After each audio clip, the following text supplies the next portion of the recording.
బయటపడతాయి కదా. ఎంతో నమ్మిన వారు సడన్ గా వారి అసలైన రూపాలు చూపించినప్పుడు కలర్ మారుతున్నట్టు మారితే మనకి నమ్మశక్యంగా ఉండదు. నేను ఇంత నమ్మాను, ఇంతగా ఐ హావ్ షేర్డ్ ఎవ్రీథింగ్ అని అనుకుంటాం. మనుషులనగా నమ్మదగని వారండి. ఎవరండి? నమ్మదగని వారు. దేవుడు నమ్మదగినవాడు. ఆమెన్.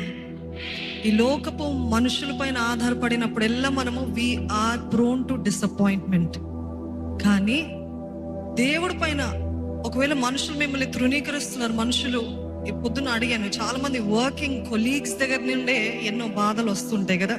కించపరిచే మాటలు, తొక్కేసే మాటలు, లేకపోతే నేరారోపణ చేసే మాటలు, లేకపోతే నువ్వు వేస్ట్ అన్నట్టు చూపించే వారి ప్రవర్తన, అవన్నీ చూసినప్పుడు నిజంగా నేను పనికిరాని వాడినా, పనికిరాని దాన్నా అన్నట్టు సందేహాలు వస్తాయి. కానీ ఒకటే చెప్పగలుగుతాను ఏంటంటే, యుద్ధము ఎవరిదండి? యుద్ధము ఎవరిది? Do not lose your integrity. అసలైన రూపాలు తర్వాత